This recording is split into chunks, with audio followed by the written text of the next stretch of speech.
Hello kids, good morning. Sunday morning हो रही है। दोपहर के 11 बज रहे हैं। सुबह के 11 बज रहे हैं, सॉरी। कैसे हैं आप सब लोग? मज़ा आ रहा है मार्गदर्शन सीरीज में? हम लोग जो है लगभग लगभग अपना ह्यूमन रिप्रोडक्शन कंप्लीट करने वाले हैं। अपकमिंग वीडियोस में हम लोग जो है इसको यूनिट को कंप्लीट करके फिर अपनी next unit human digestive system और ह्यूमन स्केलेटल सिस्टम की तरफ चलेंगे। ठीक है। विदाउट वेस्टिंग द टाइम, काफ़ी सारे स्टूडेंट्स की क्वेरीज आ रही थी कि सर हमें फलाना टॉपिक चाहिए, हमें फलाना टॉपिक चाहिए। तो बॉस, जैसे कि मेरे पास आया था कि क्या sir, please types of bones का एक वीडियो लेक्चर लेकर के आ जाइए। तो नंदनी यादव जी, मैं आपसे कहना चाहता हूँ कि एज फार एज जैसे ही सीरीज में जो है हम आगे बढ़ते चलेंगे, every single topic concept of pharma पे आता रहेगा। ठीक है। इस साइड समेत मैं लेकर के आ गया हूँ एक नई वीडियो, और आज हम पढ़ने वाले हैं oogenesis और menstrual cycle. Apart from that, अगर हम स्टार्ट करते हैं ना, तो लास्ट क्लास की जो मेरी पहले की वीडियोस हैं आप उनको देख करके आएंगे तो आपको क्लैरिटी ज़्यादा मिलेगा, बिकॉज हम लोग जो है ना अपने सिलेबस में धीरे धीरे करके आगे बढ़ रहे हैं। ठीक है। ओके। मैंने अपने वीडियो के स्टार्टिंग में बताया था this video is for D pharma students, but also जो कि अभी AKTU के सेमेस्टर एग्जाम्स आ रहे हैं, तो this videos are also relevant for students of AKTU for B pharma. ठीक है। सो जितने भी बी फार्मा फर्स्ट ईयर या सेकंड सेम के स्टूडेंट्स हैं, वो इन सारी वीडियोस को देख सकते हैं। उनको इन सारी वीडियोस से काफ़ी हेल्प मिलेगी एज सच कि उनका सिलेबस भी कोलैप्स करता है या फिर इन लाइन करता है with the anatomy and physiology of D pharma students. ठीक है। अपार्ट फ्रॉम दैट, चलिए स्टार्ट करते हैं। ठीक है। सो चैनल का नाम है कॉन्सेप्ट ऑफ फार्मा। आप सबके सामने स्क्रीन लग रही होगी, थंबनेल जो है यही है। ठीक है। ओके।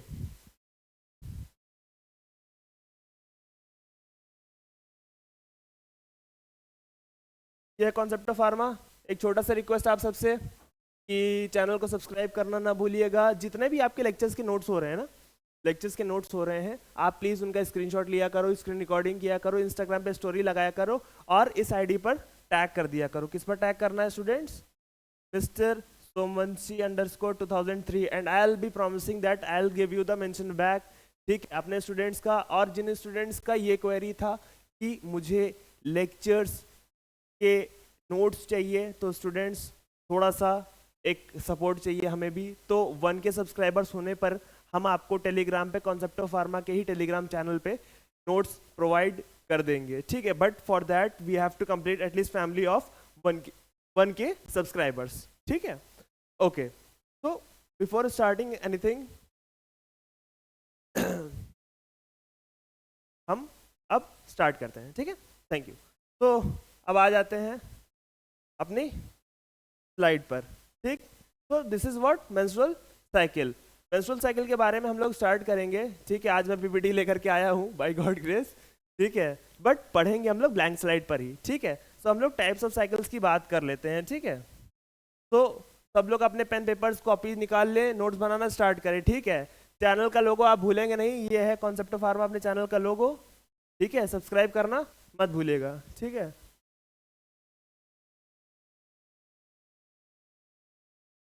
ठीक है।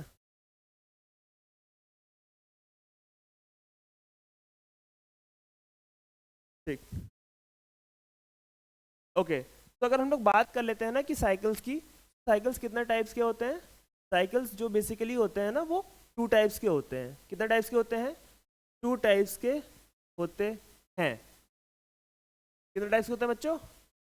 टू टाइप्स के होते हैं। एक होता है स्ट्रेस साइकिल, एक होता है स्ट्रेस साइकिल, और दूसरा होता है मेंस्ट्रुअल साइकिल। एक होता है स्ट्रेस साइकिल और दूसरा होता है मेंस्ट्रुअल साइकिल।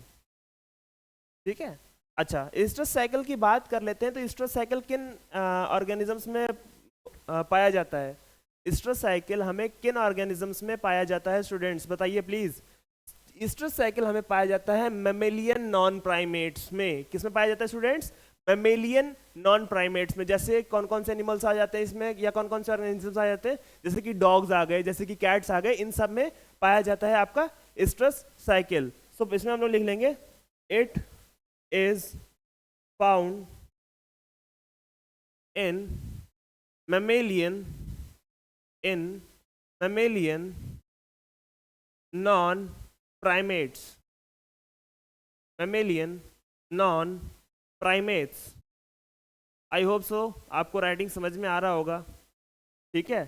इसमें जो होता है ना, इट इज फाउंड, जो ईस्टर साइकिल होता है हमारा वो पाया जाता है मैमेलियन नॉन प्राइमेट्स में। जैसे कि एग्जांपल्स हम लोग लिख लेते हैं। एग्जांपल्स क्या है आपके? कैट्स, डॉग्स, है ना, ETC। ठीक है, तो इन सब में आपका ईस्टर साइकिल पाया जाता है। अच्छा, अगर हम लोग Easter phases of Easter cycle की बात कर लेते हैं ना, कौन कौन से फेजेस होते हैं? Phases of oestrus, phases of oestrus cycle. ठीक है, तो ये बेसिकली 4 फेजेस में डिवाइडेड होता है। कितने फेजेस में डिवाइडेड होता है स्टूडेंट्स? ये बेसिकली 4 फेजेस में डिवाइडेड होता है। सबसे पहले आता है आपका प्रो-ईस्टरस फेज, सबसे पहले आता है आपका प्री-ईस्टरस फेज या प्रो-ईस्टरस फेज, आपको जो बोलना है आप बोल सकते हो। सबसे पहले आता है आपका प्री-ईस्टरस फेज, दूसरा आता है फिर आपका ईस्टरस फेज, तीसरा आता है आपका मेट ईस्टरस फेज, तीसरा आता है आपका मेट ईस्टरस फेज, और चौथा आता है आपका, वो आता है dioestrus phase. Dioestrus phase, चौथा क्या आता है आपका? Dioestrus phase. अगर हम लोग प्री ईस्टरस फेज की बात कर लेते हैं ना, तो इस फेज को हम लोग प्रिपरेटरी फेज भी बोलते हैं। क्या बोलते हैं बच्चों? इसको हम लोग प्रिपरेटरी फेज भी बोलते हैं, बिकॉज ये ईस्टर साइकिल को इनिशिएट करने के लिए अपने फेज में प्रिपरेशन करवा रहा होता है। तो जब प्रिपरेशन हो रही है तो the word preparatory comes from the word preparation, preparation से ये वर्ड आया है, इसलिए इसको हम लोग प्रिपरेटरी फेज भी बोलते हैं। ठीक है, अगर हम लोग ईस्टर्स फेज की बात करते हैं तो ईस्टर्स फेज क्या होता है कि ये होता है पीरियड ऑफ हीट, ठीक है, या moment of heat, moment of heat. इसमें ईस्ट्रोजन मैक्सिमम होता है। अब ईस्ट्रोजन मैक्सिमम अमाउंट में है, सो फिर फर्टिलाइजेशन होने के चांसेस यहीं पर सबसे ज्यादा होते हैं, फर्टिलाइजेशन होने के चांसेस सबसे ज्यादा होते हैं। यहाँ पर जो होती है ना इस ईस्टर्स फेज में, female individual is receptive in nature. क्या होती है? Receptive in nature. ठीक है, ओके। अब हम लोग बात कर लेते हैं ना मेट ईस्टर्स फेज की, मेट ईस्टर्स फेज की। अब सीधी सी बात इतनी सी है कि ईस्ट्रोजन ज्यादा है, तो ईस्ट्रोजन क्या करेगा ना कि ओवरी से ओवम को रिलीज कर देगा। ठीक है, ओवम को रिलीज कर दिया, जब ओवम को रिलीज कर दिया तो बाकी की जो लेयर्स बच गई ना ओवम को छोड़ करके, वो लेयर बनाती है कॉर्पस ल्यूटियम, और वही कॉर्पस ल्यूटियम किस फेज में जाकर के बनता है? मेट ईस्टर्स फेज में जाकर के बनता है। क्या बनता है बच्चों? कॉर्पस ल्यूटियम बनता है मेट ईस्टर्स फेज में जाकर के। ठीक है, तो उसमें हम लोग लिखेंगे कि फॉर्मेशन ऑफ कॉर्पस ल्यूटियम। क्या लिखेंगे बच्चों? Formation of corpus luteum, formation of corpus luteum. ठीक है, अच्छा, और जो हमारा लास्ट फेज होता है ना वो होता है हमारा डाई ईस्टरस फेज, और जो हमारा लास्ट फेज होता है उस फेज को हम लोग कहते हैं dioestrus phase. This is all about oestrus cycle. क्या क्या हमने पढ़ा? सबसे पहले कि ये मैमेलियन नॉन प्राइमेट्स में पाए जाते हैं। मैमेलियन नॉन प्राइमेट्स का मतलब होता है जैसे कि कैट्स, जैसे कि डॉग्स। ठीक है, अगर हम लोग फेजेस की बात कर लेते हैं, सो फेजेस में क्या क्या होता है? सबसे पहले जो होता है हमारा प्री ईस्टर्स फेज होता है, फिर ईस्टर्स फेज होता है, फिर मेट ईस्टर्स फेज होता है, और फिर उसके बाद आता है हमारा डाई ईस्टर्स फेज। जब हम इन चारों फेजेस की बात कर रहे हैं, प्री ईस्टर्स फेज को हम लोग प्रिपरेटरी फेज भी कह रहे हैं, बिकॉज ईस्टर साइकिल के इनिशिएट करने से पहले की प्रिपरेशन कराता है प्री ईस्टर्स फेज। तो जब प्री ईस्टर्स फेज उसकी आपको पर्टिकुलर प्रिपरेशन करवा रहा है किसी फेज को इनिशिएट करने में, इसलिए उसका नाम प्रिपरेटरी फेज भी रखा हुआ है। ईस्टर्स फेज में क्या होता है कि मोमेंट ऑफ हीट मैक्सिमम होती है, जिसकी वजह से ईस्ट्रोजन का लेवल सबसे ज्यादा होता है, और फीमेल ओव्यूलेशन होता है उस time, female is receptive at that time. तीसरी बात करते हैं हम लोग मेट ईस्ट्रस फेज की। तो मेट ईस्ट्रस फेज क्या करता है भाई, एक बार ओव्यूलेशन हो गया तो ओवम बाहर आ गया। जब ओवम बाहर आ गया तो जो बाकी की लेयर्स होती है ना, वो बाकी की लेयर्स बनाती है कॉर्पस ल्यूटियम। तो मेट ईस्ट्रस फेज में क्या होता है, formation of corpus luteum, formation of corpus luteum. और फिर जो हमारा लास्ट फेज होता है उसको हम लोग कहते हैं डाई ईस्ट्रस फेज। क्या कहते हैं बच्चों, डाई ईस्ट्रस फेज। ठीक है, 318 सब्सक्राइबर कर दिए हैं तुम लोगों ने यार, जल्दी जल्दी करो 1 के सब्सक्राइबर्स, उसके बाद फिर हम लोग नोट्स भी लेना स्टार्ट कर देंगे। ठीक है, एवरी सिंगल वीडियो के नोट्स आपको हमारे कॉन्सेप्ट ऑफ फार्मा के टेलीग्राम चैनल पे मिल जाएगा। ठीक है, but conditions applied, you have to complete 1 K subscribers as soon as possible. ठीक है, ओके सो ये था हमारा पर्टिकुलर ईस्टर साइकिल के बारे में। अब हम लोग जो है नेक्स्ट स्लाइड पर चलेंगे और वहां पर हम लोग मेंस्ट्रुअल साइकिल की बात कर लेंगे। ठीक है, थोड़ी सी हम लोग ब्लैंक स्लाइड्स ऐड कर लेते हैं ना, जस्ट बिकॉज कि आगे पढ़ने से पहले हमें ज़रूरत पड़ेगा।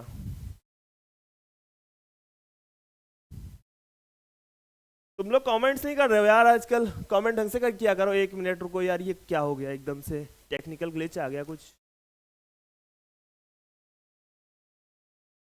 ठीक, कुछ नहीं, छोटा सा ग्लिच था, ठीक कर दिया मैंने। ठीक है, चलो अब आगे चलते हैं। हेडिंग डालो बच्चों आप, मेंस्ट्रुअल साइकिल। क्या हेडिंग डालेंगे, मेंस्ट्रुअल साइकिल। ठीक है, मेंस्ट्रुअल साइकिल।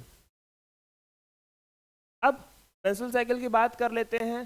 तो मेंस्ट्रुअल साइकिल क्या होती है बताओ मेरे को। Menstrual cycle, it is particular cycle that occurs in females of the duration period of 28 days. ठीक है, 28 से 30 दिन का होता है। ठीक है, जनरली फीमेल इंडिविजुअल्स में, जनरली क्या मतलब कंफर्म ही है कि फीमेल्स में होगा। ठीक है, अच्छा अब मेंस्ट्रुअल साइकिल की बात कर लेते हैं ना। तो मेंस्ट्रुअल साइकिल किस में होता है, वो हो रहा था मेमेलियन नॉन प्राइमेट्स में, ये होता है मेमेलियन प्राइमेट्स में। किस में होता है बच्चों, ये होता है मेमेलियन प्राइमेट्स में, मेमेलियन प्राइमेट्स। अब मेमेलियन प्राइमेट्स मतलब कि, मेमेलियन प्राइमेट्स मतलब कि जैसे कि आपके हो जाते हैं, क्या हो जाते हैं, एप्स, मंकीज, एप्स, मंकीज, या फिर ह्यूमंस, या फिर ह्यूमंस। राइटिंग का बहुत इशू होता है मुझे।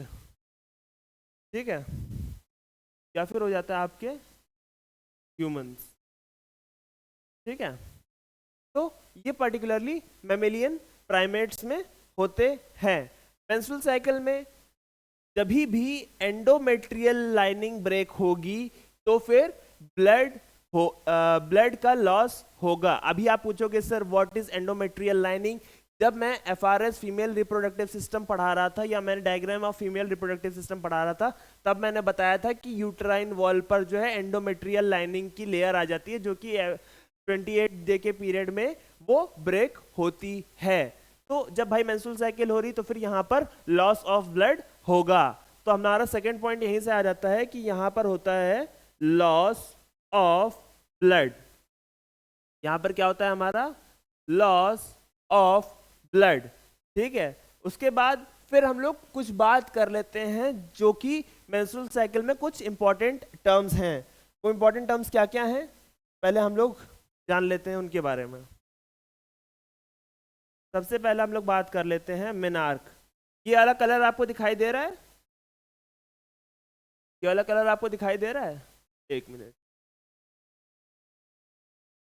हाँ दिखाई, ओके फिर भी चेंज कर लेते हैं यार, इतना कुछ फिजिबल नहीं लगा मुझे वो। अच्छा, तो इसमें कुछ टर्म्स हैं मेनार्क। अब बताओ मेरे को मेनार्क क्या होता है, मुझे बताओ what is menarche. Menarche is the time, it is the time when menstrual cycle starts या begin, the time when menstrual cycle begins वो होता है मेनार्क। और ये जनरली होता है in female child, girl child जो कि 11 से 13 साल के बीच में होती हैं। ठीक है। तो मेनार्क, ठीक है, when process of when process of menstrual when process of menstrual cycle begins, when menstrual cycle begins, ठीक है, when process of menstrual cycle begins, ठीक है। ये यूजुअली कितने साल के बच्चों में होता है? 11 से 13 साल की गर्ल चाइल्ड्स में मेनार्की आ जाता है, मेनार्क आ जाता है, ठीक है। कितने साल के बच्चों में आ जाता है? 11 से 13 साल के बच्चों में आ जाता है। अब अगर हम लोग बात कर लेना तो फिर अगला है हमारा मेनोपॉज। अगला क्या है हमारा? Menopause.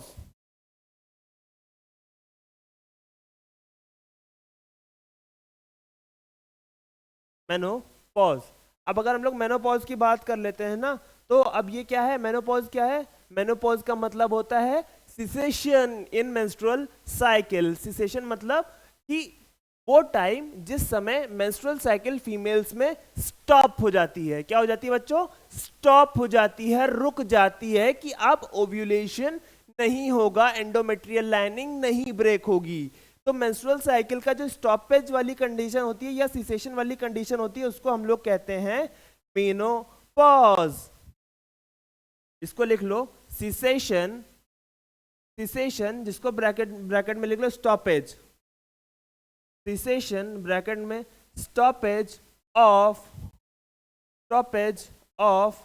Menstrual, stoppage of menstrual cycle. ये कितने से कितने साल के फीमेल्स में होती है?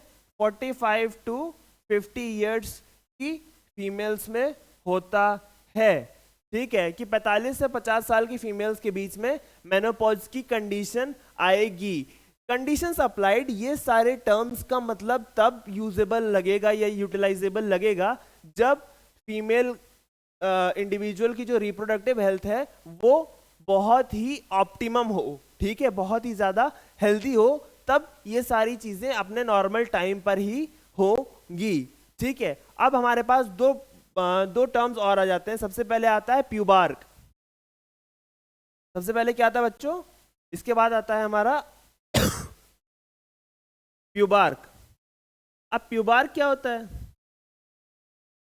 प्यूबार्क होता है हमारा, प्यूबार्क होता है जैसे कि जब फीमेल इंडिविजुअल के अंदर प्यूबिक हेयर्स डेवलप करना स्टार्ट कर जाए। प्यूबिक हेयर्स का डेवलपमेंट इन आर्मपिट्स, ठीक है, फीमेल जेनिटल ऑर्गन्स, यहाँ पर जब प्यूबिक हेयर्स का डेवलपमेंट होना स्टार्ट हो जाए तब फिर उस पर्टिकुलर कंडीशन को हम लोग प्यूबार्क की कंडीशन कहते हैं, या प्यूबार्क उस पर्टिकुलर चीज को बोलते हैं, ठीक है। तो इसमें हम लोग लिखेंगे development of pubic hairs, development of pubic hairs, development of pubic hairs,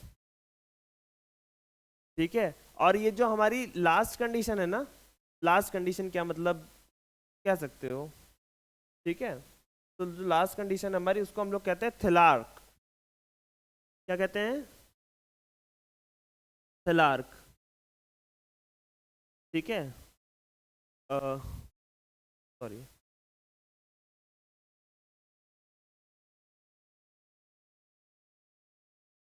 थेलार्क, ठीक है। अब इसमें क्या होता है ना बच्चों कि फीमेल इंडिविजुअल में जो है ना मेमोरी ग्लैंड्स का डेवलपमेंट स्टार्ट हो जाता है, और जब मेमोरी ग्लैंड का डेवलपमेंट स्टार्ट हो जाता है तो उस कंडीशन को हम लोग कहते हैं थेलार्क की कंडीशन बोलते हैं, ठीक है। तो इसमें आप लोग लिख लेंगे development of mammary gland takes place, development of mammary gland, development of mammary gland takes place, ठीक है। तो सबसे पहले मैंने मेंस्ट्रुअल साइकिल में क्या क्या बताया? मेंस्ट्रुअल साइकिल में मैंने सबसे पहले बताया कि ये जो होती है मैमेलियन प्राइमेट्स में पाई जाती है, ठीक है, जैसे कि एप्स हो गए, मंकीज हो गए, ह्यूमंस हो गए, ठीक है। अगला पॉइंट मैंने बताया कि मेंस्ट्रुअल साइकिल में लॉस ऑफ ब्लड होगा। कुछ अलग अलग कंडीशंस बताई, जैसे कि मैंने मेनार के बारे में बताया। इस पर्टिकुलर ऐसी प्रोसेस होती है जहां पर मेंस्ट्रुअल साइकिल स्टार्ट होता है जनरली इन फीमेल्स ऑफ या इन गर्ल चाइल्ड्स ऑफ 11 से 13 साल के बीच में। उसके बाद फिर हमने मेनोपॉज की बात की। तो मेनोपॉज जो है सेशन या स्टॉपेज ऑफ मेंस्ट्रुअल साइकिल होता है। उसके बाद अगर हम लोग नेक्स्ट बात कर लेते हैं तो अगला कंडीशन आती है हमारी प्यूबार की कंडीशन आती है। और प्यूबार की कंडीशन वो होती है जब भी फीमेल इंडिविजुअल में डेवलपमेंट ऑफ प्यूबिक हेयर्स जो हो जाए आ जाए, या प्यूबिक हेयर्स का डेवलपमेंट स्टार्ट हो जाए, उस पर्टिकुलर कंडीशन को कहते हैं प्यूबार्क। और जब मेमोरी ग्लैंड्स का डेवलपमेंट स्टार्ट हो जाए, ठीक है, या मेमोरी ग्लैंड डेवलप होना स्टार्ट हो जाए, तो फिर हम उस कंडीशन को कहते हैं थैलार्क की कंडीशन, ठीक है। सो अब हम लोग जो है अपने नेक्स्ट टॉपिक को स्टार्ट करेंगे, जिस टॉपिक को हम लोग बोलते हैं oogenesis। क्या बोलते हैं बच्चों? oogenesis। स्पर्मेटोजेनेसिस हमने कर लिया, स्ट्रक्चर ऑफ स्पर्म कर लिया हमने, मेल का पूरा पार्ट कर लिया, फीमेल भी नियर अबाउट टू आधा कंप्लीट कर लिया है हमने, थोड़ा सा बचा है हमारे पास। तो अब हम लोग हेडिंग डालते हैं अगली, नेक्स्ट स्लाइड पर चलेंगे और नेक्स्ट स्लाइड पर हम लोग पढ़ेंगे oogenesis, ठीक है। नेक्स्ट स्लाइड पर चलते हैं और नेक्स्ट स्लाइड पे हम लोग हेडिंग डालते हैं oogenesis, ठीक है।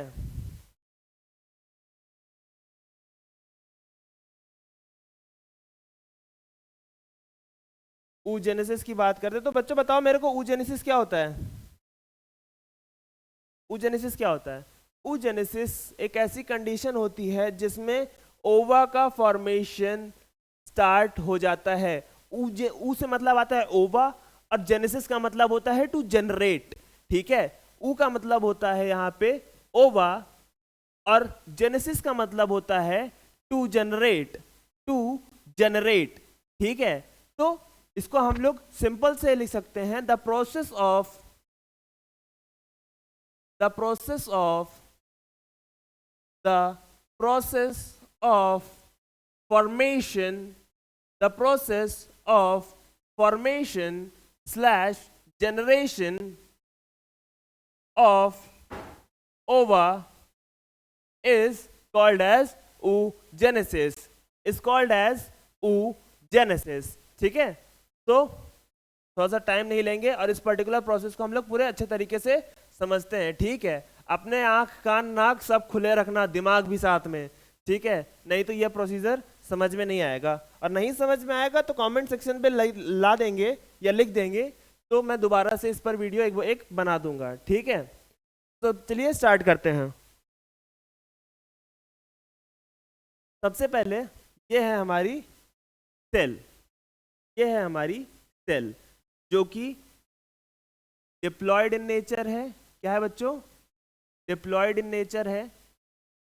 2n लिखा है, सीधे सीधे मान लो डिप्लॉयड इन नेचर, ठीक है। अगर सिंगल n लिखा होता है तो फिर वो हैप्लॉयड इन नेचर आ जाती है, ठीक है। डिप्लॉयड इन नेचर है और कौन सी सेल है? oogonia cell. क्या है बच्चों? oogonia सेल, ठीक है। ये क्या करेगी? माइटोसिस डिवीजन कराएगी, ठीक है। ये क्या कराएगी? Mitosis division. अब माइटोसिस डिवीजन में क्या होगा ना, ये पर्टिकुलर जो 2n सेल है ना, ये दो हिस्सों में डिवाइड हो जाएगी, ठीक है। तो फिर क्या होगा? एक 2n और दूसरा 2n में ये डिवाइड हो गई, ठीक है।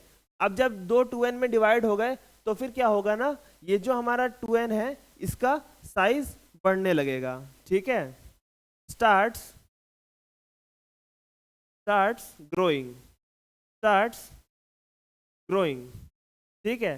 तो जब ये ग्रो होना स्टार्ट हो जाएगी तो फिर क्या हो जाएगा? ये पर्टिकुलर आगे चल करके बनाएगी प्राइमरी oocyte, ठीक है। ये क्या बनाएगी बच्चों? ये बनाएगी प्राइमरी oocyte, ठीक है। अब प्राइमरी oocyte देखो, यहां पर साइज देखो और यहां पर साइज देखो, तो साइज में बड़ा लग रहा है, और जब साइज में बड़ा लग रहा है मतलब इसकी growth over the period of time start हो गई है। क्या हो गया है बच्चों? इसकी ग्रोथ स्टार्ट हो गई है। अब यहां से क्या होगा ना, अब यहां से एक प्रोसीजर होगी जिसको हम लोग कहते हैं मियोसिस 1।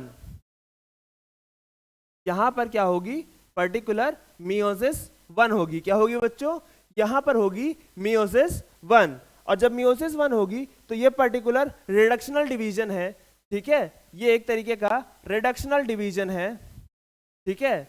अब यहां पर क्या आएगा, यहां पर एक सेल बन करके, मैच्योर सेल बन करके तैयार है, यहां पर क्या है बच्चों, मैच्योर सेल बन करके तैयार है। अब जो है ना ये पर्टिकुलर स्टेज यहीं पर स्टॉप कर जाएगी, यहां पर स्टॉप कर जाएगी, ठीक है। तो यहां पर हम लोग साइड में लिख लेंगे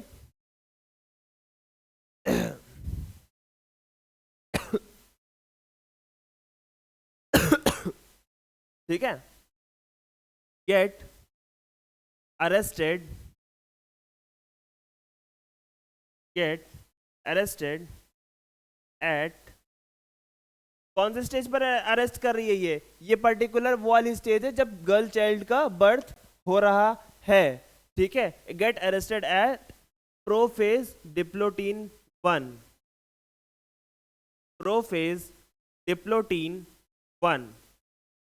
अच्छा, अब हम लोग बात कर लेते हैं ना थोड़ा सा, ये पर्टिकुलर यहां पर क्या होता है ना, ये यहां पर बर्थ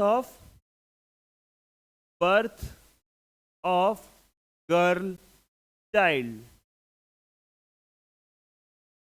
मतलब ये यहां तक वाला जो प्रोसीजर था ना oogenesis में, ये पर्टिकुलर ये प्रोसीजर ये डेवलपिंग फीटस में या एम्ब्रियो में चल रहा था, और जैसे ही ये पर्टिकुलर यहां पर आया तो फिर क्या हो गया, प्रोफेज डिप्लोटीन ने इसको अरेस्ट कर दिया, इसको रोक दिया, ठीक है। ये हमारा प्राइमरी oocyte था ये क्या था बच्चों हमारा, ये हमारा प्राइमरी oocyte था, ठीक है। उसके बाद फिर आता है हमारा, अगर हम आगे बात करते हैं ना तो पूरा चाइल्डहुड में कुछ भी नहीं होगा, ठीक है, चाइल्डहुड,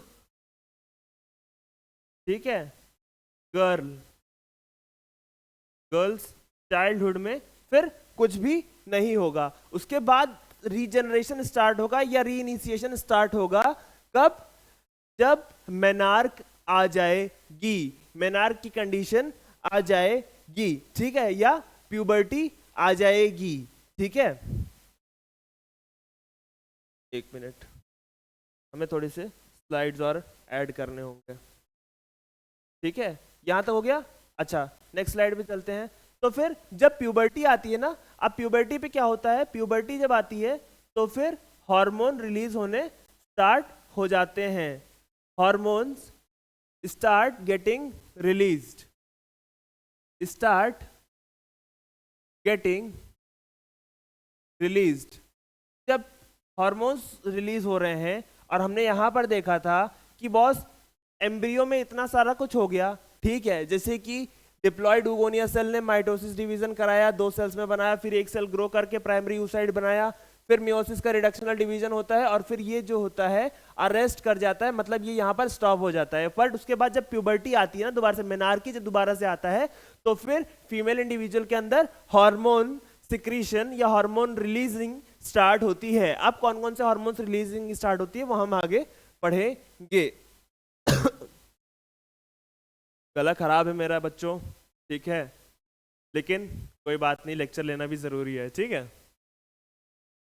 अच्छा, फिर हम लोग बात कर लेते हैं ना प्यूबर्टी की। सो प्यूबर्टी में कौन कौन से हम लोग हार्मोन्स रिलीज करेंगे, सबसे पहले होता है GnRH, फिर होता है हमारा LH, फिर होता है हमारा FSH, ठीक है। सबसे पहले होता है हमारा GnRH, फिर होता है हमारा FSH, और फिर होता है हमारा LH भी होता है, ठीक है। अच्छा, अब यहां पर था पर्टिकुलर, यहां पर इसके आगे हम लोग नेक्स्ट पेज पे कर रहे हैं ना, तो ये जैसे कि हमारा प्राइमरी oocyte था, ठीक है, ये हमारा प्राइमरी oocyte था, ठीक है, जो कि अरेस्ट हुआ था, ठीक है, ये यही वाला है, यही वाला है, स्पेस नहीं बचा था, इसलिए नेक्स्ट पेज पर हम इसको ट्रांसफर कर रहे हैं, ठीक है। तो फिर ये पर्टिकुलर यही वाला प्राइमरी oocyte है, ठीक है। तो जब वापस से प्यूबर्टी आई और हार्मोन्स की रिलीजिंग स्टार्ट हो गई ना, तो फिर ये क्या करेगा ना, ये डिवाइड करेगा 2 सेल्स में, ये डिवाइड करेगा 2 सेल्स में। ये पर्टिकुलर क्या बनाएगा, एक फर्स्ट पोलर बॉडी बनाएगा, क्या बनाएगा, फर्स्ट पोलर बॉडी। बट दिक्कत ये है ना कि ये डिप्लॉयड इन नेचर नहीं होगा, ये हैप्लॉयड इन नेचर होगा, ये हैप्लॉइड इन नेचर होगा, जिसको हम लोग फर्स्ट पोलोसाइट, जिसको हम लोग फर्स्ट पोलोसाइट या प्राइमरी पोलर बॉडी भी बोलेंगे, जिसको हम लोग प्राइमरी पोलर बॉडी भी बोलेंगे। और जो दूसरी वाली सेल बनेगी ना, ये पर्टिकुलर दूसरी वाली जो सेल बनी है, ये जो दूसरी वाली सेल है, इसको हम लोग कहेंगे सेकेंडरी oocyte। क्या बोलेंगे बच्चों? इसको हम लोग बोलेंगे सेकेंडरी oocyte। Secondary oocyte। अब जब सेकेंडरी oocyte हो गई ना, जब सेकेंडरी oocyte हमारी बन गई, तो फिर हमारा एक नेक्स्ट क्वेश्चन आता है कि अब इस सेकेंडरी oocyte का क्या होगा? तो कुछ नहीं होगा, ये सेकेंड oocyte जो है ये आकर के अरेस्ट हो जाएगी, अरेस्ट हो जाएगी, get arrested at metaphase 2, at metaphase 2। अब मेटाफेज 2 पे आके अरेस्ट होने का मतलब कि ये पर्टिकुलर यहां पर आकर के स्टॉप कर जाएगा। क्या कर जाएगा बच्चों? स्टॉप कर जाएगा। और स्टॉप क्यों कर जाएगा? स्टॉप कर जाएगा जस्ट बिकॉज कि ये यहां पर जो है ओव्यूलेशन का वेट कर रहा है। ठीक है,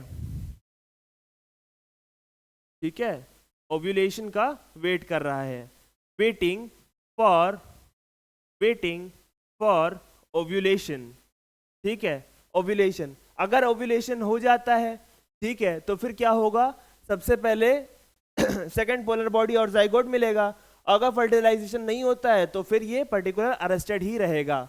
ठीक है, अगर फर्टिलाइजेशन हो गई, ठीक है, ओव्यूलेशन हो गया, तो फर्टिलाइजेशन के चांसेस बढ़ जाते हैं। ठीक है, फर्टिलाइजेशन, जाइगोट और सेकेंडरी पोलर बॉडी।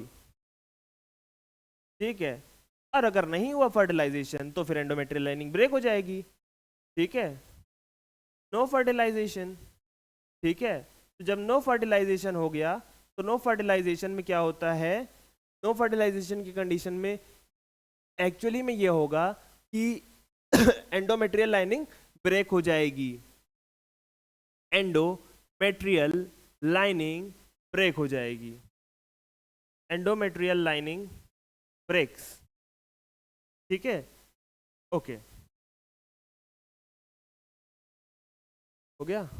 अब हम लोग नेक्स्ट स्लाइड पर चलते हैं। ठीक है, सबसे पहले एक बार छोटा सा रिवीजन हो जाए। ठीक है, oogenesis के बारे में, तो हमने oogenesis के बारे में क्या पढ़ा था? द प्रोसेस ऑफ फॉर्मेशन या जनरेशन ऑफ ओवा या ओवम इज कॉल्ड oogenesis। अब oogenesis कैसे स्टार्ट होता है कि जो हमारी oogonia सेल होती है एम्ब्रियोनिक स्टेजेस पर, तो वो डिप्लॉयड इन नेचर होती है और उसको हम लोग oogonia बोलते हैं। जब इसमें हम लोग माइटोसिस डिवीजन कराते हैं तो फिर इसमें से 2n की सेल्स 2 मिल जाती है हमको। जब उनका फर्दर ग्रोथ होती है तो वो हमें प्राइमरी oocyte के फॉर्म में मिल जाता है। और जब हम इसमें मियोसिस 1 की रिडक्शनल डिवीजन कराएंगे तो मियोसिस 1 की रिडक्शनल डिवीजन क्या करेगी बच्चों? रोक देगी एट एम्ब्रियोनिक स्टेज। ठीक है, या एट द स्टेज जब बेबी गर्ल चाइल्ड का बर्थ हो रहा है। ठीक है, वहां पर प्रोफेस डिप्लोटीन 1 की कंडीशन में ये प्रोसीजर अरेस्ट हो जाएगा, रुक जाएगा, गिरफ्तार हो जाएगा। ठीक है, जब अरेस्ट हो गया तो फिर गर्ल चाइल्ड अपना पूरा चाइल्डहुड आराम से व्यतीत करेगी। जब प्यूबर्टी दोबारा से आती है, जब प्यूबर्टी दोबारा से आएगी तो फिर क्या होता है? हार्मोन रिलीजिंग स्टार्ट होती है। और जब हार्मोन रिलीजिंग स्टार्ट हो गई तो जीएनआरएच हो गया। जीएनआरएच है हमारा गोनाडोट्रोपिन रिलीजिंग हार्मोन। क्या है बच्चों? Gonadotropin releasing hormone. एलएच क्या है हमारा? Luteinizing hormone. और एफएसएच क्या है हमारा? Follicular stimulating hormone. तो फिर जब ये सारे हार्मोन्स रिलीज होने स्टार्ट करते हैं ना, तो फिर वही जो हमारा प्राइमरी oocyte जो कि अरेस्ट किया था, वो 2 बॉडीज में डिवाइड होता है। एक होता है हमारी फर्स्ट बॉडी, प्राइमरी बॉडी, या जिसको हम लोग प्राइमरी पोलोसाइट या प्राइमरी पोलर बॉडी भी बोलते हैं। और दूसरा होता है हमारा सेकेंडरी oocyte। जब सेकेंडरी oocyte आ गया हमारा, तो फिर क्या होता है? ये सेकेंडरी oocyte हमारा मेटाफेज 2 में जाकर के अरेस्ट हो जाता है। अब अरेस्ट क्यों हुआ? दोबारा से क्यों रुक गया?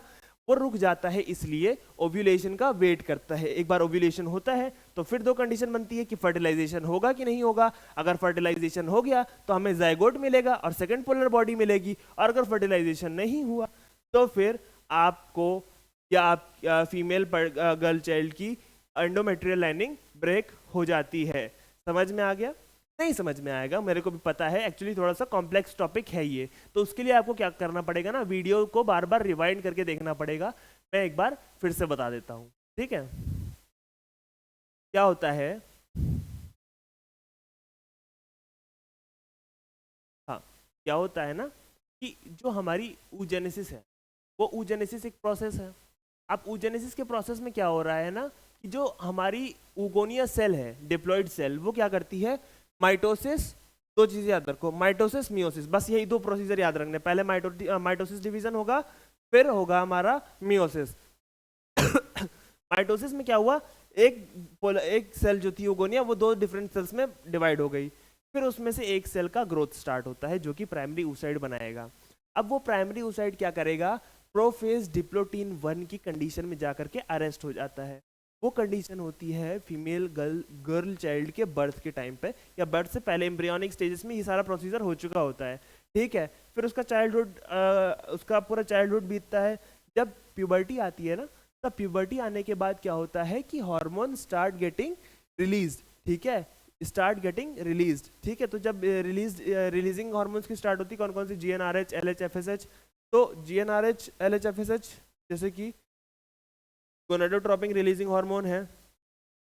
अब इसने क्या किया, ये सारे रिलीज हो गए हैं, ठीक है? तो अब रिलीज हो गए हैं, तब फिर क्या करेंगे ये, तब फिर क्या करेंगे, फिर वही सेकेंडरी, वो प्राइमरी oocyte क्या करेगा, एक पोलोसाइट में और एक सेकेंडरी oocyte में डिवाइड कर जाएगा, और फिर वही सेकेंडरी oocyte जो है ओव्यूलेशन का वेट करता है। और ये पूरा जो प्रोसेस था, यही पर्टिकुलर प्रोसेस है oogenesis का, यही पर्टिकुलर प्रोसीजर है oogenesis का, ठीक है? अच्छा, oogenesis हमने पढ़ लिया। अब हमारा जो नेक्स्ट टॉपिक है वो पर्टिकुलर है फॉलिक्यूलोजेनेसिस। अगला टॉपिक क्या है हमारा बच्चों, अगला टॉपिक है हमारा फॉलिक्यूलोजेनेसिस, ठीक है?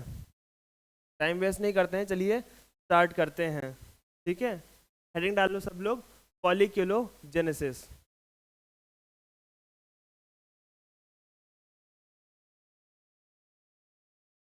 फॉलिक्यूलो है ना,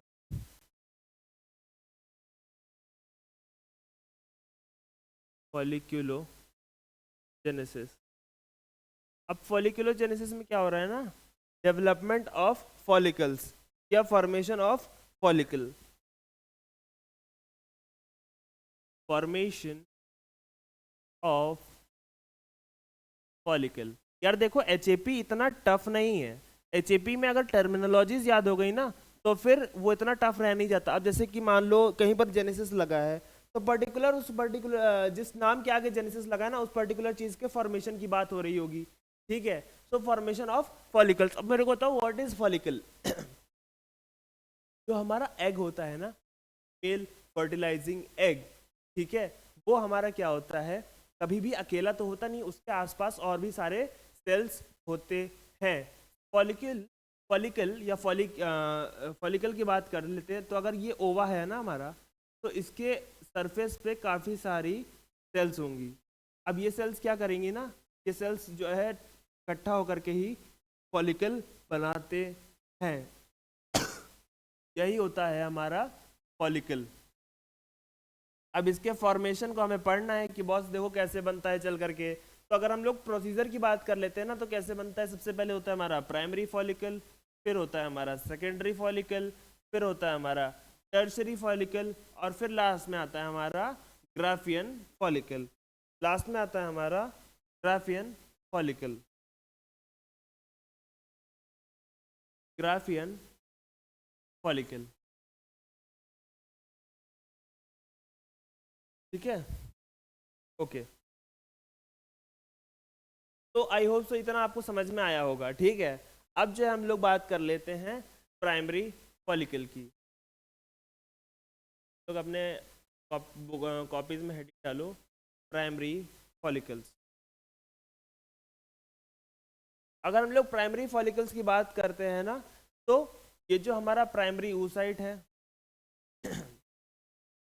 अब ये ऐसा नहीं होता है, थोड़ा सा मैंने ओवल शेप का बना दिया है, ठीक है, बट आप एडजस्ट कर लेना, ठीक है? ये हमारा प्राइमरी oocyte है, ये हमारा प्राइमरी oocyte है। अब प्राइमरी oocyte के जो पास में होगा ना, इसके आसपास एक लेयर होगी सेल्स की, ये तो हम लोग बोलते हैं ग्रैन्युलोसा सेल्स। तो हम लोग बोलेंगे ग्रैन्युलोसा सेल्स।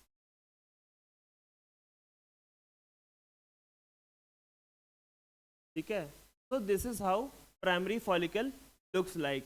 सिंगल लेयर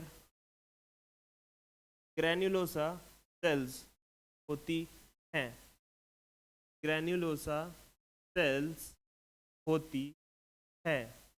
ठीक है, ये प्राइमरी oocyte हो गया आपका, और ये जो बाहर वाली लेयर आपको दिख रही है, ये बाहर वाली लेयर क्या है, ये है आपकी ग्रैन्युलोसा सेल्स। ठीक है, अच्छा ये क्या करते हैं ना कि प्यूबर्टी के टाइम पे, एक चीज लिख लो, एट प्यूबर्टी के टाइम पे मैं बात कर रहा हूँ, जिस समय प्यूबर्टी आ गई है, मतलब हार्मोन रिलीजिंग स्टार्ट हो गया है। स्टार्ट हो गया बच्चों, hormone releasing GnRH LH FSH ये बनना स्टार्ट हो गया है। ठीक है, GnRH LH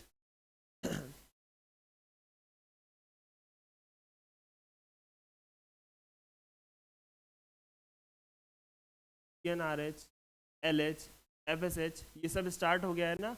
तो फिर क्या होता है, वहां पर एक कंडीशन होती है ना कि ईच ओवरी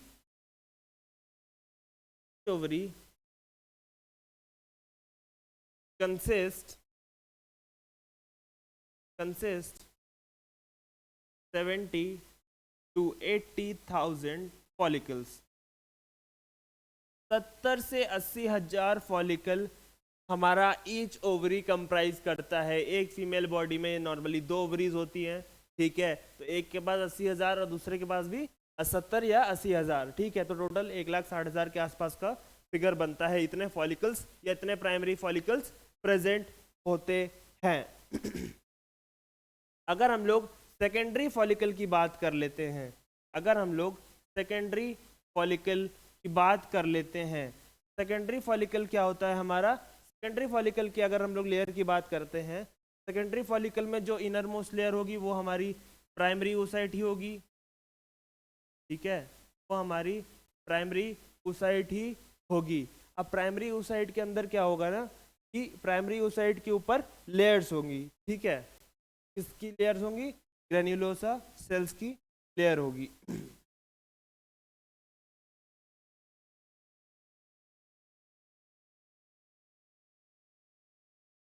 ग्रैन्युलोसा सेल्स की लेयर होगी।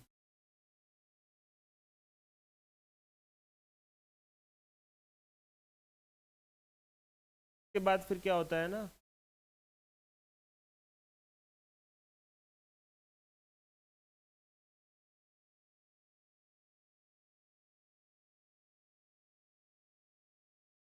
फिर एक और लेयर आती है। इस लेयर को हम लोग बोलते हैं थीकल लेयर। तो हम लोग क्या बोलते हैं, थीकल लेयर या थीका, तो हम लोग बोलते हैं थीका। ये हो गई हमारी ग्रैन्युलोसा सेल, ये हो गई हमारी ग्रैन्युलोसा सेल। और जब ग्रैन्युलोसा हो गई तो ये मैंने आपको पहले ही बताया था कि ये पर्टिकुलर जो अंदर सेल होती है, ये क्या होता है हमारा प्राइमरी oocyte होता है। ठीक है, तो इसमें हम लोग लिख लेंगे one more layer of granulosa, more layer of granulosa and extra layer of theca and extra layer of, ठीक है। तो ये था हमारा प्राइमरी फॉलिकल। अब क्या हुआ ना, फॉलिकल था, प्राइमरी फॉलिकल था, प्राइमरी फॉलिकल से डेवलप हुआ सेकेंडरी फॉलिकल में, अब सेकेंडरी फॉलिकल डेवलप करेगा टर्शरी फॉलिकल में, फिर टर्शरी फॉलिकल जो है डेवलप करेगा हमारे ग्राफियन फॉलिकल में।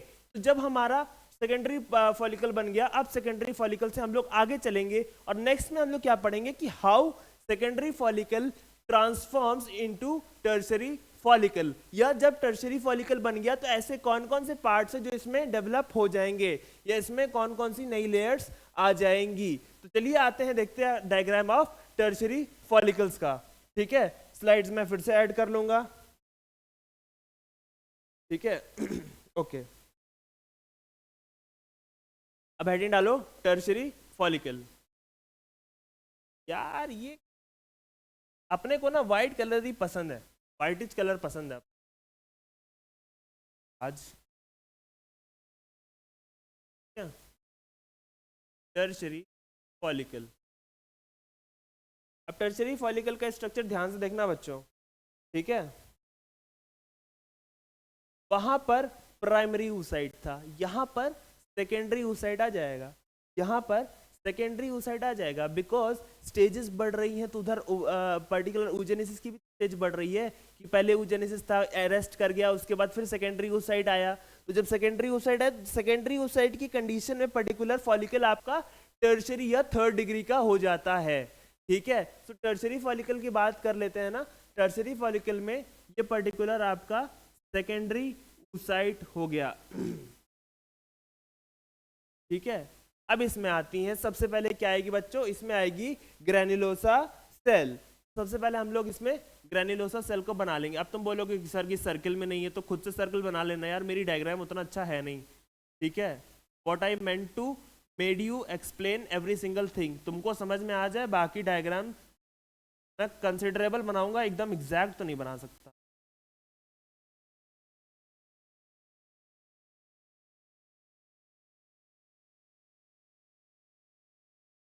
ये हो गई हमारी ग्रेन्युलोसा सेल।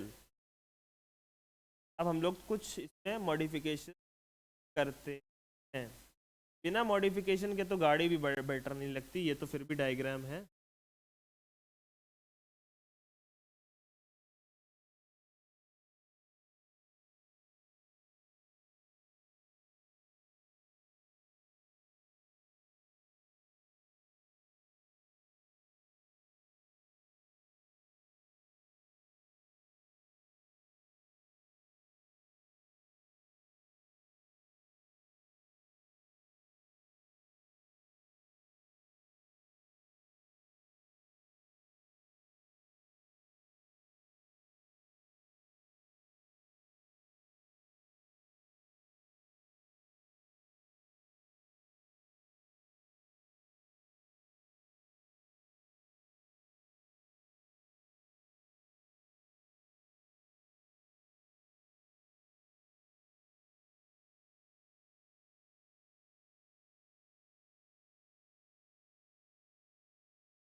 ठीक है, ये जो आपकी लेयर थी ना, ये लेयर थी आपकी एंट्रम की लेयर।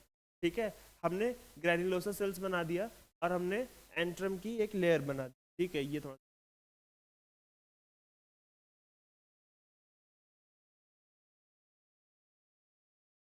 ओके, ये आपका कुछ इस तरीके से टर्शरी फॉलिकल दिखता है। टाइम वेस्ट नहीं करेंगे, हम लोग इसको लेबल करना स्टार्ट करेंगे।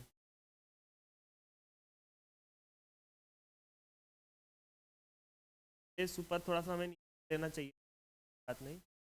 ठीक है। ये जो आपकी बाहर वाली लेयर होती है ना, लेयर को आप लोग बोलते हो थीका एक्सटर्ना। क्या बोलते हो बच्चों? Theca externa. कर्मा नहीं है, करना है। थीका एक्सटर्ना इनर वाली लेयर है। ये इनर वाली लेयर क्या है? ये है थीका इंटरना। ये क्या है? Theca interna. ठीक है, THECA, थीका एक्सटर्ना और थीका इंटरना। ठीक है, ये पर्टिकुलर जो पोर्शन आप देख रहे हो ना, इस पोर्शन को बोलते हैं एंट्रम। इस पोर्शन को बोलते हैं आपका एंट्रम। क्या बोलते हैं बच्चों? एंट्रम बोलते हैं। ठीक है, ये जो पर्टिकुलर ये देख रहे हो ना बीच में, ये पर्टिकुलर कौन सी लेयर है? ये पर्टिकुलर लेयर है आपकी क्यूमुलस ऊफोरस। क्या है बच्चों? क्यूमुलस ऊफोरस। क्यूमुलस ऊफोरस। ठीक है, तो हमने क्या क्या पढ़ लिया? सबसे पहले हमने थीका एक्सटर्ना देख ली, थीका इंटरना देख ली, एंट्रम देख ली और क्यूमुलस ऊफोरस देख ली। क्या देख ली बच्चों? क्यूमुलस ऊफोरस देख ली। ठीक है, अब उसके बाद आती है हमारी अंदर वाली सेल के बारे में। तो अंदर वाली सेल कौन सी है हमारी? अंदर वाली सेल को हम लोग बोलते हैं कोरोना रेडिएटा। ठीक है, ये जो हमारी सेल है ना, ये पर्टिकुलर ये जो इंटरनल वाली लेयर है, अभी तक हम लोग ग्रेनुलोसा सेल्स की बात कर रहे थे, यहाँ पर आ गई है हमारी कोरोना रेडिएटा। ठीक है, यहाँ पर आ गई है हमारी कोरोना रेडिएटा। तो ये था हमारा टर्शरी फॉलिकल। ठीक है, कोरोना रेडिएटा। अब कोरोना रेडिएटा की अगर हम बात कर लेते हैं ना, तो फिर हम लोग यहाँ पर क्या होता है कि पर्टिकुलर पूरे डायग्राम में ये तब है जब मियोसिस 1 कंप्लीट हुई है। मियोसिस 1 कंप्लीट हुई है। दिखा देता हूं मैं आपको कहां पर हुई है। ये था प्राइमरी oocyte, अब यहां पर आ गया तो यहां पर सेकेंडरी oocyte हो गया। अच्छा, यहां पर मियोसिस 1 कंप्लीट हुई है, तो फिर ये पर्टिकुलर यहां पर यहां पर जब सेकेंडरी oocyte बनेगा ना, ये सेकेंडरी oocyte बनेगा, तब फिर यहां पर आपका टर्शरी फॉलिकल सेकेंडरी oocyte के साथ होगा। ठीक है, ठीक है, तो ये था हमारा। अब आगे चलते हैं अपने नेक्स्ट टॉपिक की तरफ, या अपने नेक्स्ट फॉलिकल की तरफ, और ये जो हमारा सबसे बड़ा फॉलिकल है, तो हम लोग बोलते हैं ग्राफियन फॉलिकल। क्या बोलते हैं बच्चों? Graafian follicle. अब ग्राफियन फॉलिकल क्या है? अब ग्राफियन फॉलिकल एक्चुअली है क्या? It is the developed version और the superior version of tertiary follicle. ठीक है, क्या है बच्चों? टर्शरी फॉलिकल का ही सुपर वर्जन है। ठीक है, तो पहले यहाँ पर सेकेंडरी साइड बना सेकेंडरी ओसाइड बना दिया। अब सेकेंडरी ओसाइड के बाहर ही हम लोग लेयर ऑफ जोना पेल्यूसिडा बना देते हैं।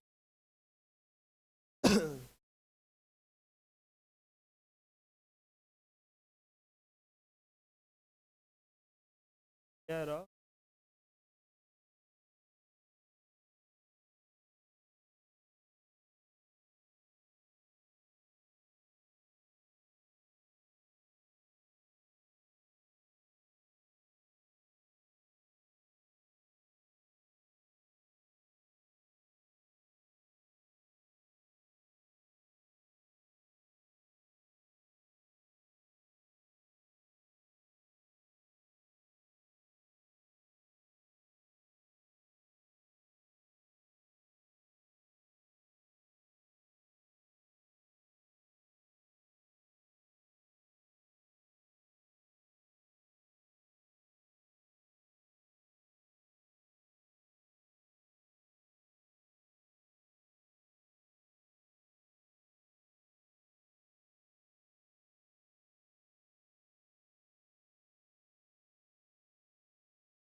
ये आ गई हमारी पेल्यूसिडा।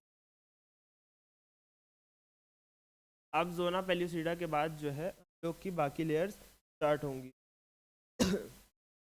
ठीक है, जोना पेल्यूसिडा की लेयर बन गई। सबसे पहले क्या बन गया, सेकेंडरी oocyte बन गया। उसके बाद फिर हमने बना दी जोना पेल्यूसिडा की लेयर।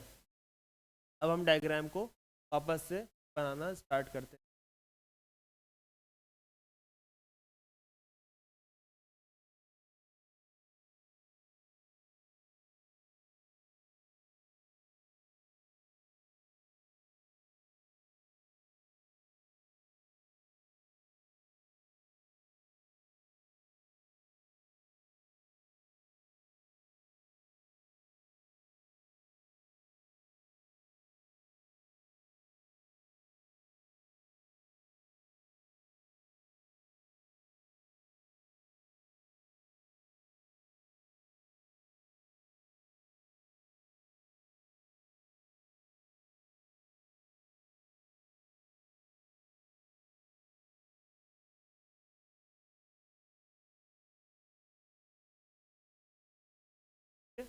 इस तरीके का कुछ है हम।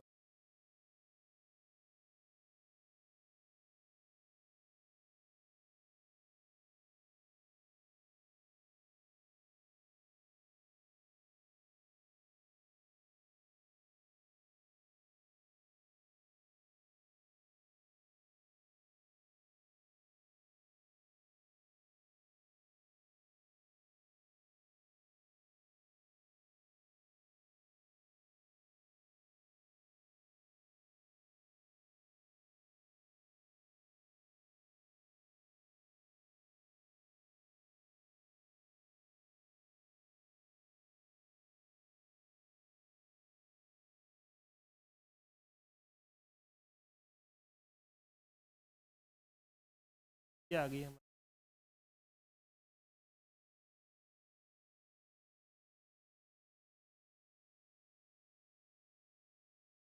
अब जल्दी जल्दी, ये था हमारा एंटायर डायग्राम। अब हम जल्दी जल्दी स्टार्ट करते हैं इसको बनाना या इसको मेंशन करना। सबसे पहले ये हमारी आ गई बाहर की थीका एक्सटर्ना। थीका एक्सटर्ना, ये आ गई हमारी थीका इंटरना। ठीक है, ये आ गई हमारी एंट्रम। क्या आ गई बच्चों, ये आ गई हमारी एंट्रम। ठीक है,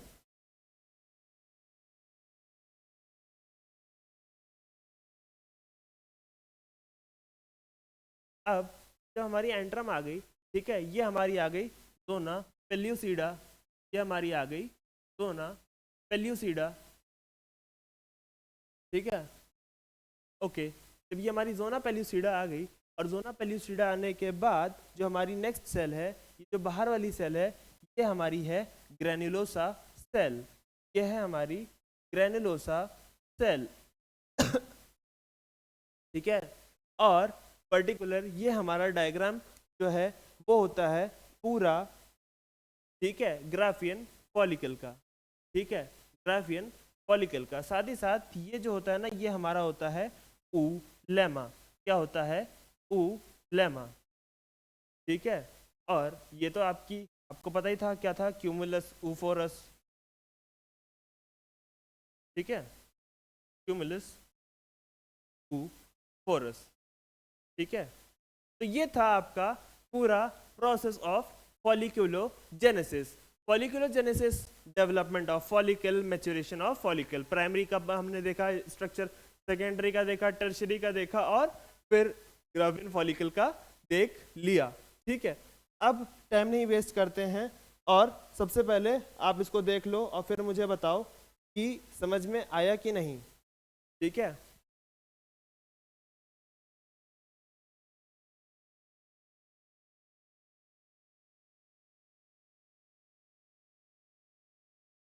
अब हम लोग अपने नेक्स्ट टॉपिक की तरफ चलते हैं, और नेक्स्ट टॉपिक है हमारा मेंस्ट्रुअल साइकिल। oogenesis हमने कंप्लीट कर लिया। अब जो हमारा टॉपिक बचता है वो टॉपिक है हमारा मेंस्ट्रुअल साइकिल का। ठीक है, तो चलिए स्टार्ट करते हैं। ठीक है, ये है आपका एक डायग्राम। ठीक है, ये डायग्राम जो है एक बहुत ही ऑथेंटिक सोर्स दिया गया है, तो do not tension for authenticity. ठीक है, अब ये डायग्राम से आपको ज़्यादा कुछ समझ नहीं आ रहा होगा। ठीक है, फिर अपना तो एक ही फंडा है। ठीक है, ब्लैंक स्लाइड पे चलेंगे, पूरे नोट्स बनाएंगे और फिर सिस्टम को फाड़ देंगे। ठीक है, सिस्टम धुआं धुआं कर देंगे। ठीक है, ब्लैंक स्लाइड को ऐड कर लेते हैं। ब्लैंक स्लाइड एडेड, डिलीट कर देते।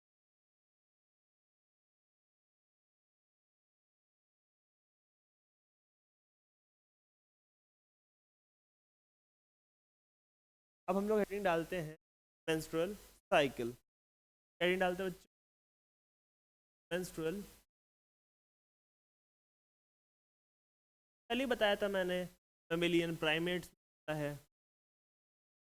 बच्चों, मेमेलियन प्राइमेट्स में होता है। ठीक है,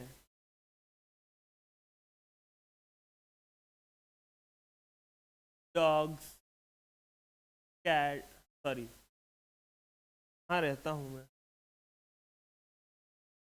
ये सही बता रहा हूँ मैं, एग्जाम्पल मैंने गलत दे दिया, बताओ। Apps, monkeys and humans, apes, monkeys and humans। ठीक है, क्या होता है बच्चों, apes, monkeys and humans में होता है। ठीक है, में मेनार्की भी होती है और मेनोपॉज भी होता है। मेनार्की के वाली कंडीशन, ठीक है, जब हार्मोन रिलीज स्टार्ट हो जाए 11 टू 13 ईयर्स की बात करेंगे।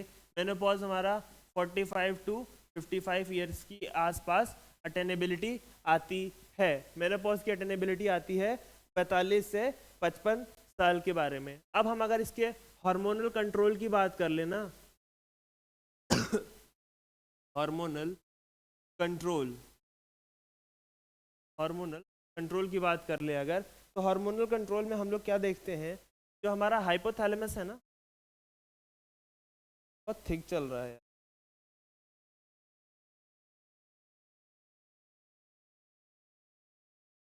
सबसे पहले जो हमारा हाइपोथैलेमस है, ये हाइपोथैलेमस को हम लोग क्या बोलते हैं बच्चों, कमेंट सेक्शन में लिखना मत भूलना। हाइपोथैलेमस को हम लोग बोलते हैं मास्टर ग्लैंड। क्या बोलते हैं बच्चों, मास्टर ग्लैंड, मास्टर ग्लैंड। ठीक है, सबसे पहले हाइपोथैलेमस हम लोग हार्मोनल कंट्रोल के अंदर लेकर के आते हैं। और हाइपोथैलेमस क्या होता है, जीएनआरएच की प्रेजेंस में, जीएनआरएच की प्रेजेंस मतलब हमारा गोनाडोट्रोपिन क्या होता है, gonadotropin releasing hormone, gonadotropin releasing hormone, ये क्या होता है ना, इसकी प्रेजेंस में एडिनो हाइपोफाइसिस, इसमें क्या करता है, एडिनो हाइपोफाइसिस को सिक्रीट करता है, तो सिक्रीट करता है एडिनो हाइपोफाइसिस। अब इसके अंदर में क्या सिक्रीट होगा, इसके अंदर में दो चीजें सिक्रीट होंगी, एक होता है आपका LH और एक होता है आपका FSH। एक होता है आपका LH और एक होता है आपका FSH। ठीक है, अब अगर हम लोग बात कर लेना तो LH और FSH की, LH क्या है हमारा ल्यूटिनाइजिंग हार्मोन और FSH क्या है हमारा, FSH क्या है हमारा फॉलिकुलर स्टिमुलेटिंग हार्मोन। तो फिर LH क्या करेगा ना, फीका इंटरना बनाएगा। क्या बनाएगा, फीका इंटरना बनाएगा। और FSH क्या बनाएगा, वही ग्रैन्युलोसा सेल्स। क्या बनाएगा बच्चों, ग्रैन्युलोसा सेल्स, ग्रैन्युलोसा सेल्स। अब थीका इंटरना क्या सिक्रीट करेगी, थीका इंटरना सिक्रीट करेगी एंजाइम कॉल्ड एंड्रोजन। अब तुम बोलोगे सर एंड्रोजन फीमेल बॉडी में कैसे सिक्रेट हो रहा है, रुक जाओ थोड़ा मैं बता रहा हूँ। अब ये जो यहाँ पर FSH से जो ग्रैन्युलोसा सेल सिक्रेट हुई है ना, ये क्या करेगी, एक एंजाइम को रिलीज करेगी, जिस एंजाइम को कहते हैं एरोमेटेज। क्या कहते हैं बच्चों, एरोमेटेज। ठीक है। अब ये एरोमेटेज क्या है ना, इस एंड्रोजन को कन्वर्ट कर देगा, इस एंड्रोजन को कन्वर्ट कर देगा इनटू ईस्ट्रोजन। इस एंड्रोजन को ये एरोमेटेज एंजाइम किसमें कन्वर्ट कर देगा, आपके ईस्ट्रोजन में। किसमें कन्वर्ट कर देगा बच्चों, ईस्ट्रोजन में। हाइपोथैलेमस था, मैं बता रहा हूँ, हाइपोथैलेमस था मास्टर ग्लैंड, जीएनआरएच की रिलीज में की प्रेजेंस में एडिनो हाइपोफाइसिस रिलीज करता है। एडिनो हाइपोफाइसिस एलएच को रिलीज किया और एफएसएच को रिलीज किया। एलएच क्या करेगा, आपकी थीका इंटरना बनाएगा, थीका इंटरना क्या करेगी, एंड्रोजन को रिलीज करेगी। एफएसएच क्या करेगी, ग्रेनुलोसा सेल को रिलीज करेगी। अब ग्रेनुलोसा सेल्स जो है एरोमेटेज एंजाइम की प्रेजेंस में एंड्रोजन का कन्वर्जन कराएगा इनटू ईस्ट्रोजन। क्या किसमें कन्वर्जन कराएगा, ईस्ट्रोजन में, क्योंकि ल्यूटिनाइजिंग हार्मोन क्या करता है ना, ईस्ट्रोजन को सिक्रीट करता है। जितना ज्यादा ल्यूटिनाइजिंग हार्मोन उतना ज्यादा थीका इंटरना, उतनी ज्यादा एंड्रोजन और उतना ज्यादा ईस्ट्रोजन। ठीक है, अब हम लोग आगे चलते हैं, बात कर लेते हैं थोड़ी से एलएच की, बात कर लेते हैं थोड़े से एलएच की। ठीक है, एलएच क्या होता है, सबसे पहले LH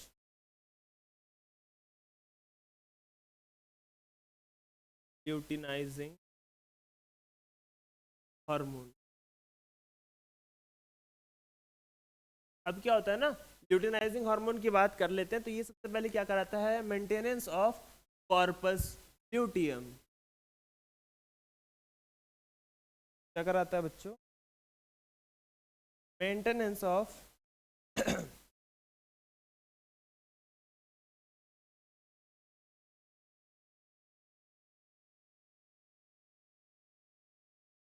maintenance corpus luteum.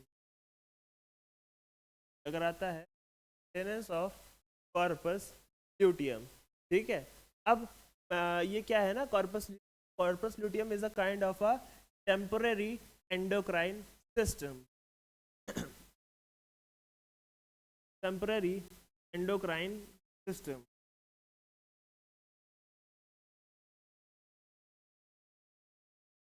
Temporary endocrine system क्यों है, अभी बताता हूं मैं कि क्यों है temporary endocrine system. LH is also responsible for ovulation. LH is also responsible for ovulation. Ovulation कैसे होगा, by rupturing of Graafian follicle, by rupturing of Graafian follicle, of Graafian follicle. Graafian follicle, Graafian follicle rupture करेगा, फटेगा। जब Graafian, मान लो ये है Graafian follicle आपका, ठीक है, ये अब ग्राफियन फॉलिकल फट गया तो अंदर की बॉल बाहर आएगी, अंदर की बॉल इज कॉल्ड एज ओवा। ठीक है, अब ये ग्राफियन फॉलिकल इस तरीके से हुआ, ठीक है, जैसे ही वो रप्चर किया सीधे से ओवा रिलीज हो गया, ओव्यूलेशन हो गया, ओव्यूलेशन हो गया। ठीक है, अगर हम कॉर्पस ल्यूटियम की बात करते हैं, इस पर्टिकुलर लेयर की, तो कॉर्पस ल्यूटियम कौन कौन से हार्मोन सिक्रीट करती है, ठीक है, क्या क्या सिक्रीट करती है, पेरी से याद रखना, पेरी। आरसीबी की डब्ल्यूपीएल की टीम में ना एक प्लेयर है एलिस पेरी, देखो यार आरसीबी मेरी फेवरेट टीम है, ठीक है, मैं उसको ही सपोर्ट करता हूँ। ठीक है, इट इज नॉट कि इस बार आईपीएल जीती तब से, बहुत टाइम से कर रहा हूँ। ठीक है, अब उसमें एक प्लेयर है एलिस पेरी करके, तो उसी के नाम पर जो है ये 4 हार्मोन्स रिलीज होते हैं। सबसे पहले कौन सा रिलीज होता है, प्रोजेस्टेरॉन, दूसरा होता है ईस्ट्रोजन, तीसरा होता है रिलैक्सिन, तीसरा होता है रिलैक्सिन, चौथा होता है इनहिबिन, चौथा होता है इनहिबिन। ठीक है, प्रोजेस्टेरॉन क्या करता है ना, maintenance of pregnancy, maintenance of pregnancy. ठीक है, ठीक है, ईस्ट्रोजन क्या कराता है, ईस्ट्रोजन क्या कराता है, सेकेंडरी सेक्सुअल कैरेक्टर्स को मेंटेन कराता है। क्या कराता है, सेकेंडरी सेक्सुअल लेयर्स को, कैरेक्टर्स को मेंटेन करता है, सेकेंडरी सेक्सुअल कैरेक्टर्स की मेंटेनेंस होती है।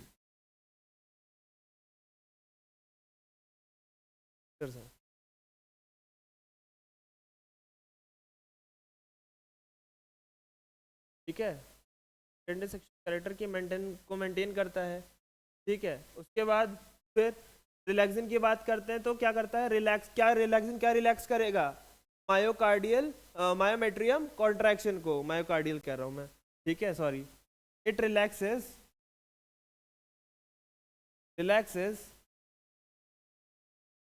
it relaxes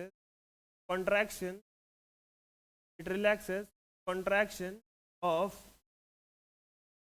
myometrium, relaxes the contraction of myometrium।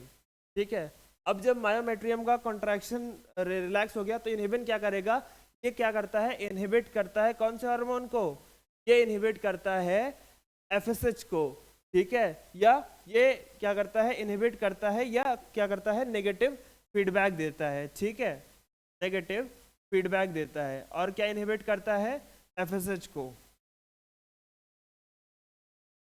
ठीक है, एफएसएच। आई होप सो आपको ये समझ में आया होगा। ठीक है, ओके, तो चलिए अब हम लोग इस पर्टिकुलर डायग्राम को समझ लेते हैं।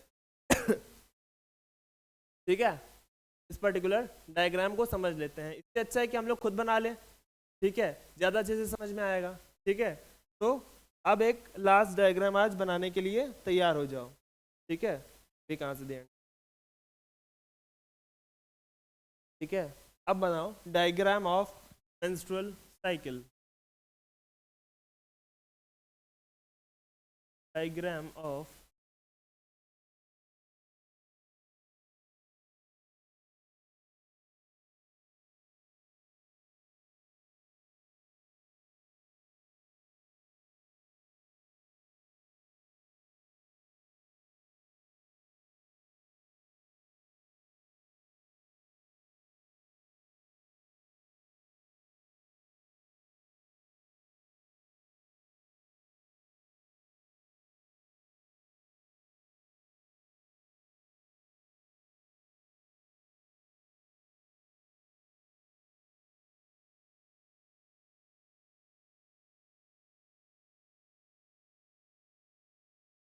ये है हमारा डायग्राम ऑफ मेंस्ट्रुअल साइकिल। यहाँ पर हम डेज लिख लेते हैं, यहाँ पे मैं यूटेरस लिख लेता हूँ, यहाँ पर मैं ओवरी लिख लेता हूँ।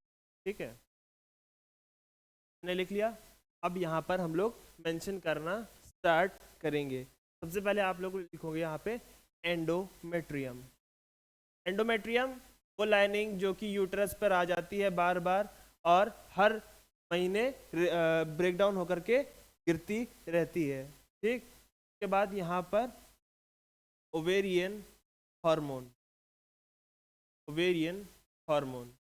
ठीक है, ओवेरियन हार्मोन हो गया। उसके बाद फिर अगला है हमारा ovarian follicle, ovarian follicle,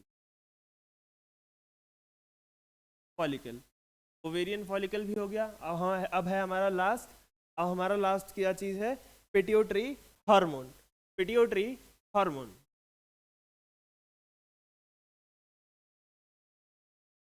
okay, तो ये था हमारा। ठीक है, लाइन थोड़ी सी तिरछी हो रही है बट कोई बात नहीं।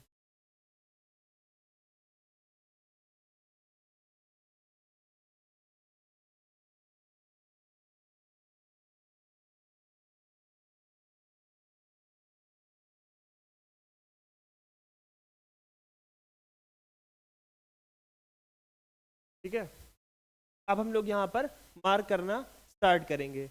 यहाँ पे हमने डे 1 को रख लिया।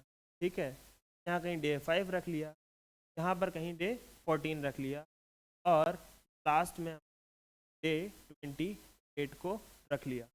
ठीक, अब जब मेंस्ट्रुअल साइकिल स्टार्ट होगी ना तो पहले 5 दिन क्या होगा, ये देखो, पहले 5 दिन ग्राफ नीचे की तरफ आ रहा है, मतलब एंडोमेट्रियल लाइनिंग ब्रेक करेगी। क्या करेगी बच्चों, एंडोमेट्रियल लाइनिंग ब्रेक करेगी। उसके बाद फिर क्या होता है ना, डे 5 से डे 14 के बीच में क्या होता है, रीजनरेशन स्टार्ट होता है एंडोमेट्रियल लाइनिंग का।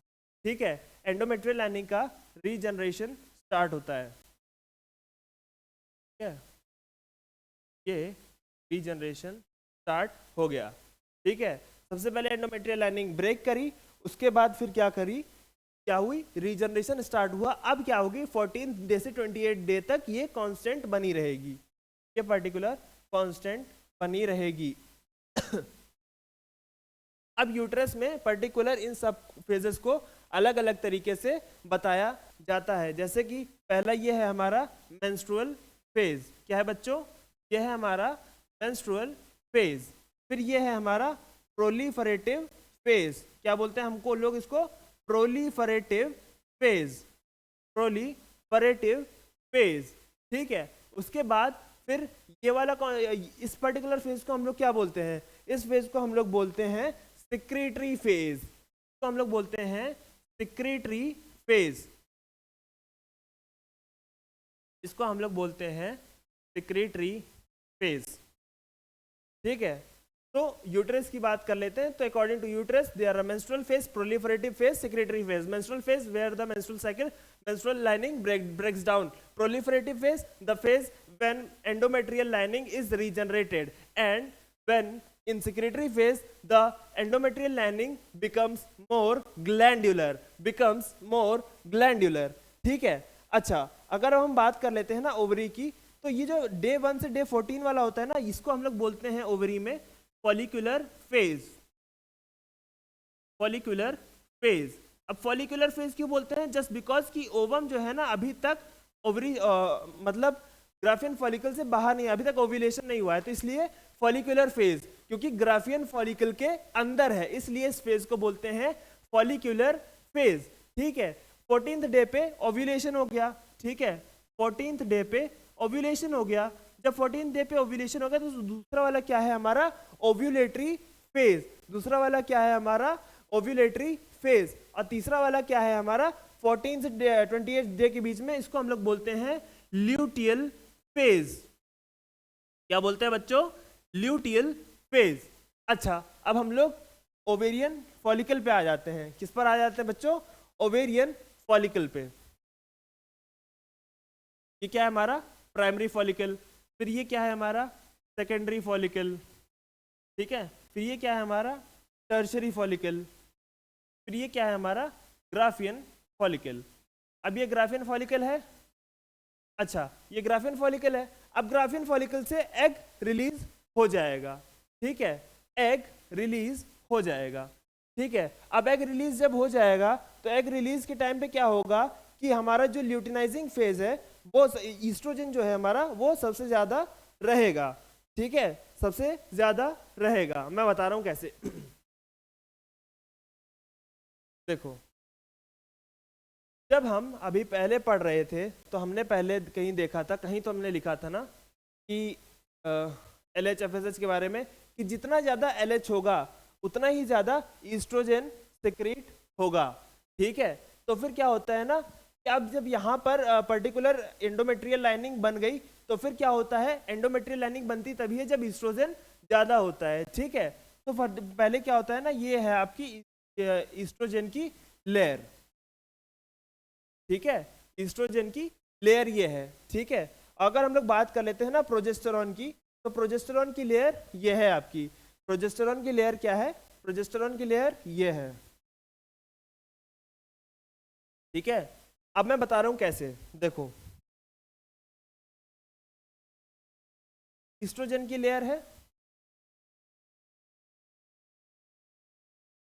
क्या करता है? एंडोमेट्रियल लाइनिंग बनाता है। एंडोमेट्रियल लाइनिंग बन रही थी, ईस्ट्रोजन मैक्सिमम था। ईस्ट्रोजन मैक्सिमम था। अब प्रोजेस्टेरॉन क्या करता है? प्रोजेस्टेरॉन मैंने पहले भी बताया था, मेंटेन्स प्रेगनेंसी। क्या करता है? प्रेगनेंसी मेंटेन कराता है। प्रेगनेंसी को मेंटेन कराता है। और जब मैंने पिछली वीडियो में मैंने बताया था ना कि अगर वुमेन प्रेग्नेंट है तो एंडोमेट्रियल की लाइनिंग ब्रेक नहीं होगी। तो एंडोमेट्रियल लाइनिंग ब्रेक नहीं होगी, तो जब प्रोजेस्टेरॉन मैक्सिमम है तो एंडोमेट्रियल लाइनिंग ब्रेक नहीं कर रही है। तो फिर एंडोमेट्रियल लाइनिंग ब्रेक नहीं कर रही है। और जब यहाँ पर ईस्ट्रोजन ज्यादा है तो भाई ऑब्वियस सी बात है कि यहाँ पर आपका ल्यूटिनाइजिंग हार्मोन भी ज्यादा ही होगा। यहाँ पर आपका ल्यूटिनाइजिंग हार्मोन भी ज्यादा ही होगा। ठीक है। जस्ट बिकॉज कि ईस्ट्रोजन यहां पर ज्यादा है। ठीक है, समझ गए? और फिर यहाँ पर जो हमारा FSH है ना, यहाँ पर FSH का भी सर्ज बनेगा, FSH भी ऊपर बनेगा, लेकिन FSH उतना ऊपर नहीं बनेगा कंपैरेटिवली LH के, ये थोड़ा सा FSH हमारा नीचे रहेगा, ठीक है। FSH का भी हम लोग ग्राफ देख लेते हैं, फॉलिकुलर स्टिमुलेटिंग हार्मोन का, ठीक है। ये है आपका FSH का ग्राफ, ये है आपका फॉलिकुलर स्टिमुलेटिंग हार्मोन, ठीक है, ठीक है। अच्छा, अब मैं एक चीज और बता देता हूं, ठीक है, कि पर्टिकुलर जब ये पर्टिकुलर ग्राफिन फॉलिकल से ना एग बाहर निकल गया, एग बाहर निकल गया, बचा क्या? बचा हमारा कॉपर हेमर हैजिकम, जो कि आगे चल करके कॉर्पस ल्यूटियम भी बनाएगा, ठीक है, कॉर्पस ल्यूटियम भी बनाएगा, ठीक है, ओके। और ये आगे चल करके कॉर्पस एल्बिकन्स, ठीक है, ओके। तो ये था दोस्तों, आपको आई होप सो कि पूरा टॉपिक समझ में आया होगा। This is all about today. हमने कंप्लीट किया oogenesis और menstrual cycle. I hope so आपको सबसे अच्छा लगा होगा। चैनल अच्छा लगा हो वीडियो तो सब्सक्राइब करिएगा, अच्छा लगा हो वीडियो तो लाइक करिएगा, चैनल को सब्सक्राइब करिएगा, कॉन्सेप्ट ऑफ फार्मर सपोर्ट करते रहिएगा। और ये जितने भी नोट्स हैं ना, ये जितने भी नोट्स हैं, आप, मैं मजाक नहीं कर रहा, आप जो है मेरे को लेकर के आ जाओ 1000 फॉलोवर या 1000 सब्सक्राइबर यूट्यूब पे, और मैं टेलीग्राम चैनल पे नोट्स देना स्टार्ट कर दूंगा, ठीक है। सो अगर वीडियो अच्छा लगा चैनल को लाइक कर दीजिएगा, वीडियो को लाइक कर दीजिएगा, चैनल को सब्सक्राइब कर दीजिएगा, सपोर्ट दिखाते रहिएगा, नेक्स्ट वीडियो का वेट करते रहिएगा। तब तक के लिए जय हिंद, थैंक यू।